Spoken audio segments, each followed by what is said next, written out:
Senhor? Imagine literalmente acontecendo uma guerra, imagine que granadas estão explodindo, que existe um fronte de batalha, pessoas atirando, balas voando para cá e para lá, e bem no meio da ação aparece um homem tranquilamente, com roupas civis.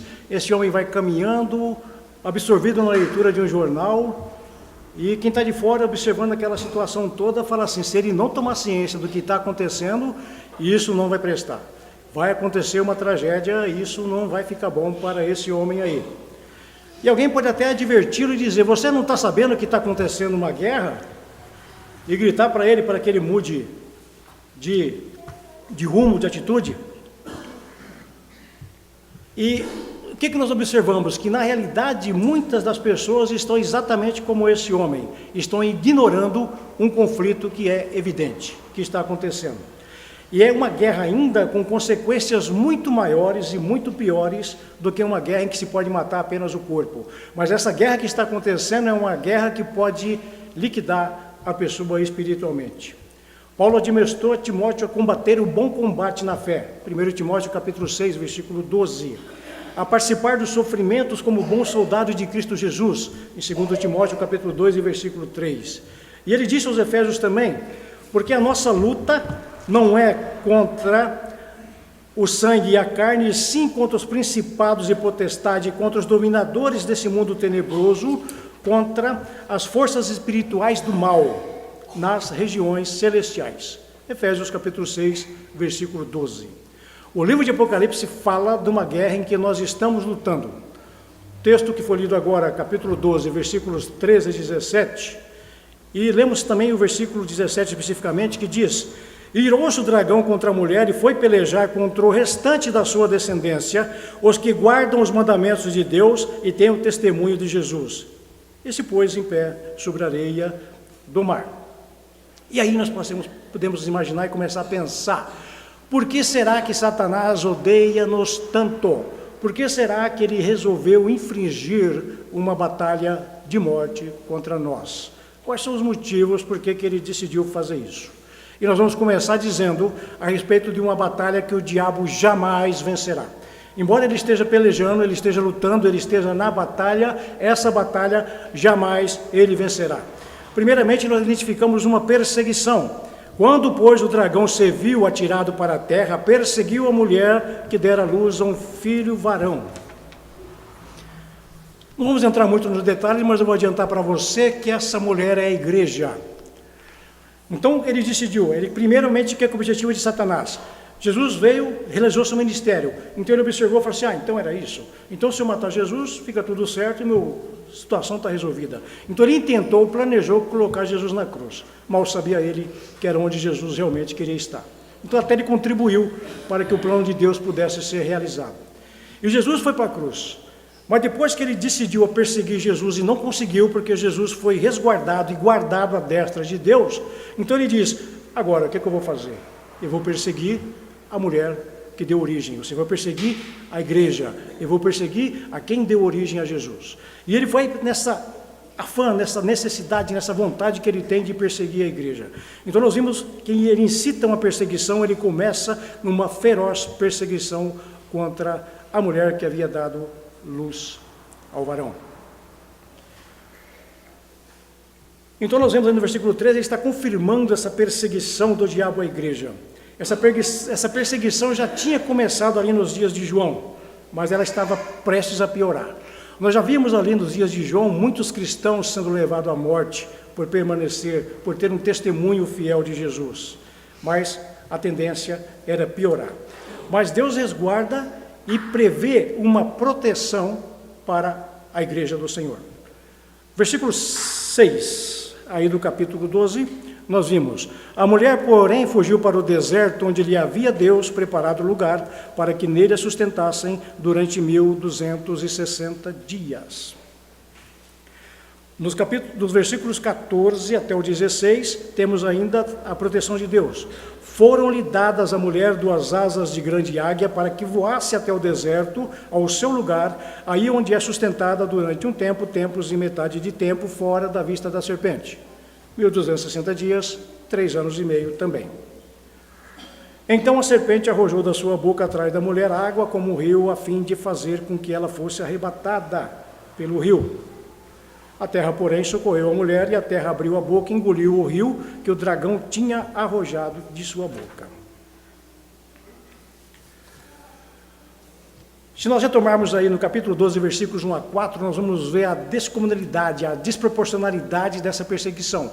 Um grande dragão com 7 cabeças, enorme, que tinha capacidade de atirar a terça parte das estrelas sobre a terra, contra uma mulher com vestes resplandecentes como o sol sobre a lua. Quem olha essa situação de longe diz, ela não vai ter a menor chance. Como que pode uma tamanha besta fera dessa contra uma mulher indefesa, grávida, ali prestes a dar à luz? Ela não teria a menor chance. Por si só, ela não teria esperança de sobreviver ao ataque desse grande monstro. Mas nós vimos no versículo 6 que Deus interveio. E que Deus disse, Deus preparou um lugar para ela no deserto, para onde ela fugiu. E o versículo 14 que nós lemos agora há pouco está acrescentando alguns detalhes. Foram dadas à mulher as 2 asas de grande águia para que voasse até o deserto, ao seu lugar, e ali pudesse ser sustentada por tempos e metades de tempo. Essa fraseologia aí do versículo 14 está dizendo para nós, e faz a gente lembrar de uma adaptação da libertação de Israel no Egito. Acompanhe comigo, Êxodo capítulo 19, versículo 4. Deus está falando com Moisés e ele está dizendo o seguinte: tende vistos o que fiz aos egípcios? Como vos levei sobre asas de águia e vos acheguei a mim? Deus libertou o povo na escravidão do Egito, Deus realizou toda a sua obra que ele tinha que realizar ali no Egito e retirou o povo do Egito como asas de águia e os trouxe para ele. Agora, na visão de João, nós estamos vendo que a mulher, a igreja, haviam sido dadas 2 asas de águia e ela estava indo para o deserto. Semelhante?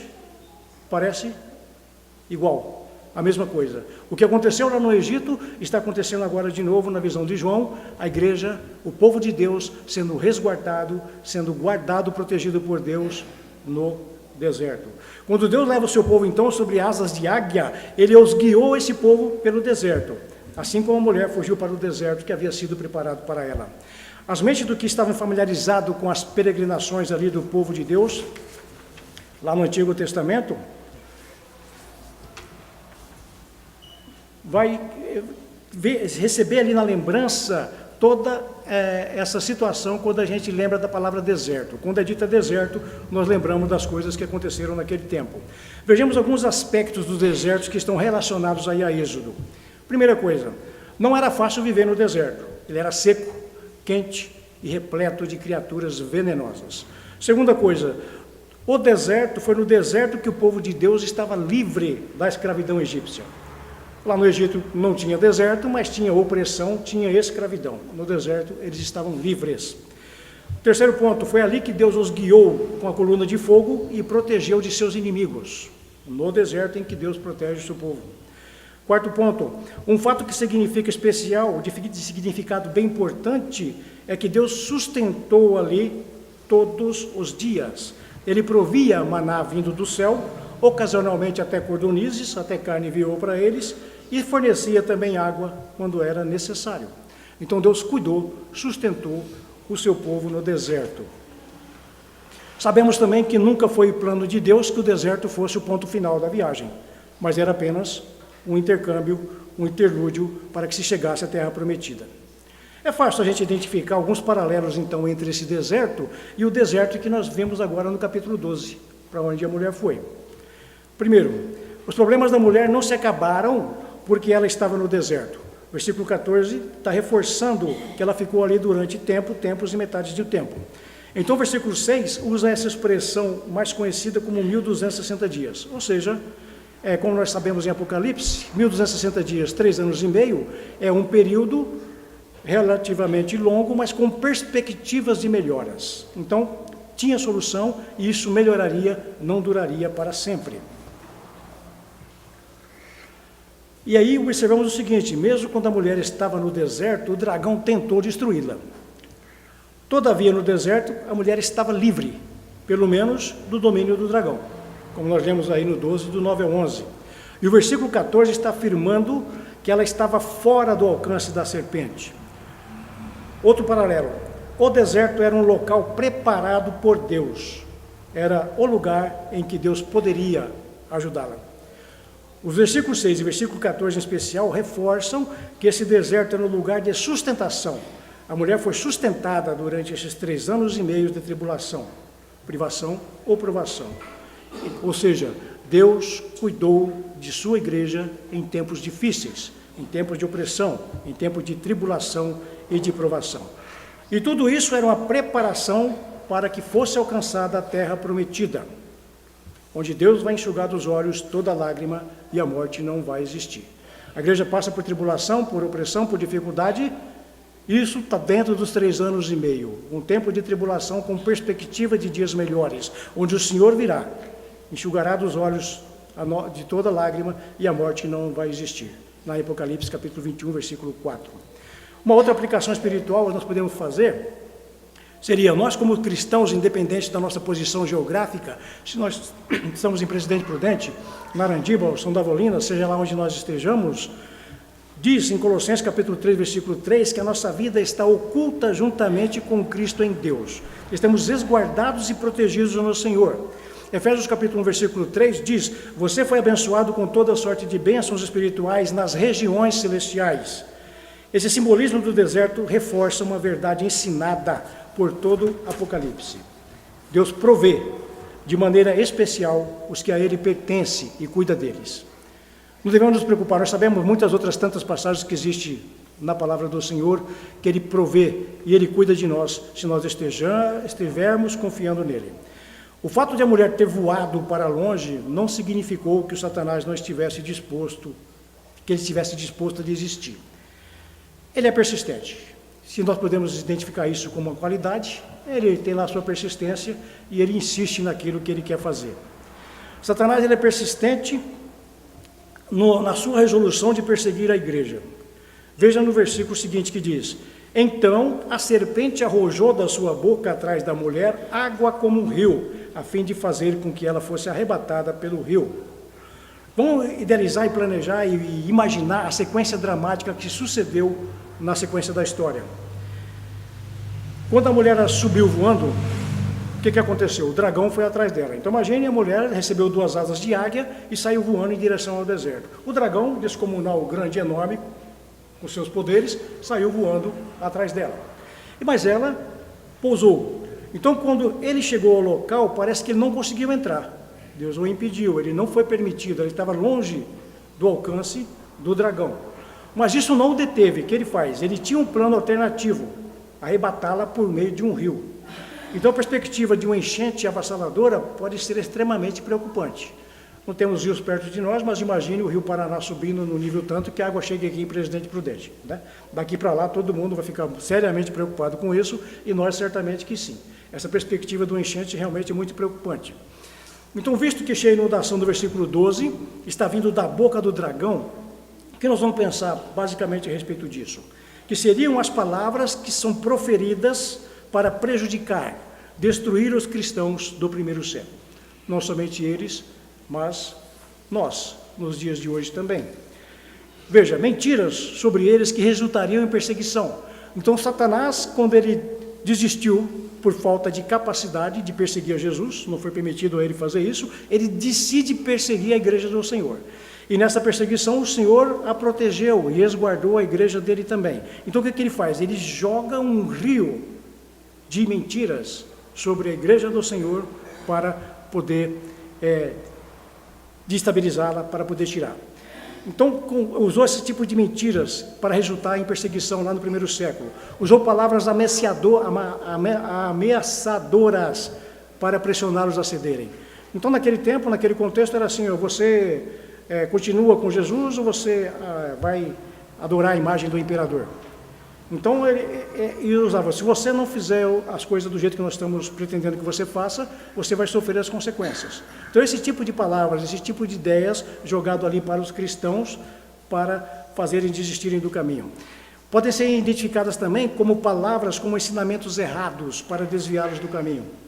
Hoje em dia, tem até fácil comum, a ideia que se corre por aí, não, está tudo bem, tudo é de Deus, e se falar de Deus está bom. E nós sabemos que a palavra do Senhor, ela é muito clara quanto a isso, ela é muito clara quando que se obedeça à sua vontade. O diabo usou esses métodos contra a igreja do primeiro século e está utilizando até hoje também. Ele utiliza um dilúvio contínuo de mentiras que está sendo jogado pela boca de Satanás, através da mídia impressa. Só abrir jornal, você vê as mentiras que Satanás conta. Você abre rádio, televisão, ouve rádio, vê televisão. Em palanques, você escuta as mentiras proferidas pelo diabo. Um dilúvio de mentiras cuja intenção é afogar a igreja do Senhor. Na mídia televisiva, você vê as quantidades de mentiras que são dadas para darem comportamentos e doutrinas que não são aceitáveis diante do Senhor. São jogadas essas mentiras como se fossem coisas reais, como se fossem coisas verdadeiras, como se fossem coisas que Deus concorda e que Deus está dando o seu ok. Mas ele vai vendendo essas coisas mentirosas como realidade e como verdade. Um rio de mentiras jogadas para tentar afogar a igreja do Senhor. É óbvio, nós temos que considerar um poder que o dragão tem. Como que a mulher poderia escapar de tamanha perseguição? E agora ele joga esse grande rio, ele não pode chegar até ela, mas de longe ele joga esse grande rio sobre ela. E mais uma vez a resposta é essa: somente com a ajuda de Deus. E versículo 16 deu a intervenção de Deus. A terra, porém, socorreu a mulher, e a terra abriu a boca e engoliu o rio que o dragão tinha arrojado de sua boca. Imagine a cena mentalmente. Veja a grande parede de água que tinha sido jogado pelo dragão. E logo em seguida, você pode estar imaginando a terra tremendo, as rachaduras acontecendo no meio da terra e rompendo a sua superfície. Aquele grande dilúvio que havia sido proferido pelo dragão, ele vai jorrando inofensivamente para dentro da terra e não atinge a mulher. O que nós podemos considerar sobre isso? As mentiras que são proferidas, as coisas erradas que estão sendo ditas para tentar afogar a igreja do Senhor, elas não têm respaldo, elas vão cair por terra, já que nós estamos firmados na verdade do Senhor. Não, a igreja do Senhor não vai ser conduzida, não vai ser levada pelas palavras maliciosas que o dragão impõe contra a igreja do Senhor. Mais uma vez a mulher consegue escapar de uma destruição que aparentemente era certa. Nós temos que considerar uma coisa: é verdade também que os habitantes da terra engolem, eles aceitam sem reserva as mentiras do diabo. Mas é difícil a gente verificar como isso poderia beneficiar os cristãos. Alguns dizem que a terra poderia ser os moradores da terra que aceitam tão facilmente as mentiras que são pregadas pelo diabo. Mas isso beneficiaria os cristãos em quê? É mais provável que sejam essas mentiras de Satanás sendo jogadas por terra, porque nós estamos com os pés fincados na verdade do Senhor. Quanto mais as mentiras de Satanás são aceitas pelo mundo, mais os incrédulos perseguem o povo de Deus. Provavelmente aqui no versículo 16 está ilustrando esses momentos dramáticos em que Deus inesperadamente intervém a favor do seu povo. Uma dessas ocasiões foi como um jovem, não sei se era tão jovem na época, mas bem conhecido e muito zeloso com as coisas de Deus, ele decidiu acabar com a obra do Senhor. Esse homem era chamado Saulo e ele pegou cartas e decidiu que ia perseguir os cristãos, estava disposto e pronto para fazer isso, quando o Senhor interveio. E a voz foi: Saulo, Saulo, por que me persegues? Senhor, quem és tu para que eu persiga? É só Jesus a quem você persegue. Então, o Senhor impediu que aquela perseguição fosse levada adiante. O Senhor interveio de uma maneira dramática para que o seu povo parasse, não fosse perseguido. Saulo já estava encabeçando ali uma perseguição contra a igreja, uma perseguição que ameaçava a própria existência da igreja. Como que ela conseguiu sobreviver? E a resposta foi: intervenção divina. Deus agiu. Quando Cristo apareceu a Saulo naquela estrada, foi como se a terra estivesse abrindo, engolindo a animosidade que ele tinha para com a igreja do Senhor. A terra se abre e a animosidade de Paulo cai por terra. Ajuda a favor da igreja do Senhor, ela surgia de vários pontos inesperados. Às vezes acontecia a morte do imperador que estava perseguindo a igreja. Estou falando da perseguição desde Nero até Domiciano. Outros imperadores se sucedendo. Às vezes uma mudança de política por parte dos sucessores, mudavam o jeito de fazer a perseguição, reviravoltas repentinas de opinião pública, ou uma recente mudança dos acontecimentos, desviavam a atenção daquele povo sobre a igreja. Isso acabava muitas vezes por reprimir ou frustrar os planos que Satanás tinha de perseguição contra a igreja. Observamos o seguinte: por piores que sejam as tentações do diabo, ele jamais poderá destruir a igreja. Ele pode até trabalhar muito nisso, mas ele jamais vai destruir a igreja. Quando Daniel profetizou a respeito do estabelecimento da igreja, ele disse: não será jamais destruído e esse reino subsistirá para sempre. Em Daniel capítulo 2, versículo 44. E quando Jesus prometeu edificar a sua igreja, ele disse que as portas do inferno não prevalecerão contra ela. Elas não podem suster a igreja, as portas do inferno não podem destruir a igreja, antes, pelo contrário, a igreja que está autorizada a entrar no inferno e resgatar os perdidos que estão lá e tirá-los para a salvação. O fim iminente da igreja foi anunciado muitas vezes pelos homens. Já se declarou tantas vezes que a igreja estava usufruindo apenas de uma sobrevida. Mas o texto bíblico que nós estamos analisando, que nós estamos verificando hoje, e tantos outros que tem para nós aqui, está declarando que quem está usufruindo de uma sobrevida é o diabo e seus seguidores. Esses estão com seus dias contados. A igreja do Senhor é indestrutível. A batalha de Satanás contra a igreja é uma batalha que jamais ele poderá vencer.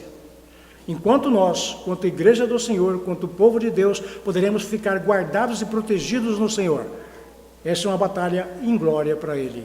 Jamais ele vencerá. E nós temos garantias disso na palavra do Senhor. Mas há uma batalha em que o diabo às vezes vence. Essa contra a igreja, ele está perdida. Jamais ele poderá vencer. Mas uma batalha às vezes ele vence. Infelizmente, às vezes o diabo vence uma batalha. A batalha contra um membro individual da igreja. Sim, nós sabemos que a igreja é formada por membros individuais. João também estava ciente disso. Todavia, nós temos que estar entendendo que, embora a igreja seja indestrutível, os membros da igreja não são. Os cristãos individuais continuam vulneráveis. É bem a ideia que vocês todos conhecem, eu também, a ideia da brasinha. Pega a brasinha, põe separada e ela vai acabar se apagando. Enquanto nós estivermos juntos, nós estamos seguros, mas individualmente nós somos vulneráveis. O mundo animal ensina muito disso para a gente também, que os animais andam em manada para se defender dos ataques de seus predadores. Individualmente, quando eles estão sozinhos, eles são mais fáceis para que o inimigo possa estar o atingindo. Nós vimos lá: irou-se o dragão contra a mulher e foi pelejar com o restante da sua descendência. O primeiro descendente da mulher foi Jesus, ele está a salvo à destra de Deus. Então o restante da descendência somos nós, aqueles que decidiram, aqueles que guardam os mandamentos do Senhor. Guardam os mandamentos de Deus e têm o testemunho de Jesus. Então nessa passagem a mulher está representando a igreja, enquanto que a descendência são os cristãos, os membros da igreja. E o versículo 17 completa a explicação do que, por que o dragão está tão descontente. Então quando o filho varão escapou e está resguardado, guardado à destra de Deus, com certeza ele ficou frustrado. Ele não entendeu o plano qual era, achou que se matando Jesus resolveria o problema, mas isso foi a derrota dele, porque Jesus não morreu, mas sim ressuscitou, depois de morto foi ressurrecto, e aí ele falou: agora eu tenho que perseguir ele espiritualmente, mas ele não conseguiu fazer isso porque Jesus está à destra de Deus. Então o que ele faz? Ele foi atirado à terra, decide perseguir a igreja, mas essa luta contra a igreja dele também é inglória, porque ele não consegue obter vitórias sobre o corpo de Cristo. Aí o que ele faz? Quando ele tentou, então, segundo o relato que nós estamos vendo, perseguir a igreja, nasceram asas na mulher e ela voou. E a frustração dele aumentou mais ainda. Ele quis perseguir Jesus, não deu certo. Foi perseguir a igreja, não deu certo. E ele ficou altamente frustrado. E quando a terra, a sua base de operações, também conspirou contra ele e impediu que a sua tentativa de destruir a mulher, naquele de jogar o rio sobre ela, aí era mais do que ele podia suportar. Frustração em cima de frustração, derrota em cima de derrota. Não é de se admirar que ele seja descrito como tendo-se irado. E o que ele faz? Impossibilitado de destruir a igreja como um todo, Satanás está reduzido na ação dele em dar bicadas nos membros da igreja, um por vez. Uma bicadinha aqui, uma bicadinha ali, outra bicadinha mais adiante. A limitação dele é essa, é pegar individualmente os membros da igreja e tentar bicar, porque já que como ela, como um todo, ele não consegue fazer isso. A igreja do Senhor é indestrutível. E o dragão foi pelejar contra o restante da descendência, daqueles que guardam os mandamentos e testemunho de Jesus. Nesse capítulo, Jesus era a descendência original, e os cristãos são o restante da sua descendência. Veja essa expressão pelejar no versículo 17. Nós não estamos falando de um jogo de videogame, ou de uma disputa, ou de uma coisa assim mais simples, né? No empurra-empurra, um esbarrão, não é isso, mas nós estamos falando de uma guerra, e uma guerra com dimensões enormes, com grandes dimensões. Nós podemos ter plena certeza de uma coisa: o diabo vai fazer qualquer coisa dentro da sua capacidade para nos destruir. Ele pode fazer isso como um todo? Não, essa batalha é inglória para ele. Mas ele pode fazer isso individualmente. Pode nos perseguir individualmente e querer nos tirar do caminho do Senhor. Nos dias de João, isso se deu através da perseguição física, incluindo levar os cristãos à morte. O propósito principal, primordial ali de Satanás, não é destruir fisicamente, mas sim espiritualmente. O que ele faz? Ele combate, a estratégia dele de combate utilizam e variam de acordo com nossos pontos fortes e fracos. Então, nisso, ele tem lá a sua habilidade de fazer isso. Ele sabe nossos pontos fracos e ele investe, né, sobre estes. Então, ele conhece nossos pontos fracos, como está lá em Tiago, capítulo 1, versículo 14, e explora esses pontos fracos que nós temos. Por exemplo, alguns cristãos são vulneráveis à pressão, enquanto pressionados acabam desistindo. Vamos fazer um exercício sincero, né, cada um de nós dentro de si, e imagine, naquela perseguição, se baixasse um oficial e dissesse: você tem que abandonar de seguir a Jesus e vai adorar a estátua do imperador aqui da nossa região, né? E pressionar a gente para isso. Quantos permaneceríamos realmente fiéis e fazendo o que agradava a Deus, né? Então ele usa esse sistema de pressão. Outros podem se sucumbir, não caem sob a pressão, mas podem sucumbir às tentações físicas, que não são poucas também no nosso meio. E outros são suscetíveis a falsos ensinos. Então, temos também alguns cristãos que são levados por alguns ensinamentos errados. Então, Satanás está trabalhando nesses 3 pontos: na pressão, nas tentações físicas e em falsos ensinos, para que os cristãos possam se desvencilhar, possam sair do caminho do Senhor. Lembrando-se disso, que ele faz isso de maneira individual, quando as pessoas estão sós, né, nos seus caminhos. Porque enquanto unidos, enquanto juntos, nada ele pode fazer contra nós.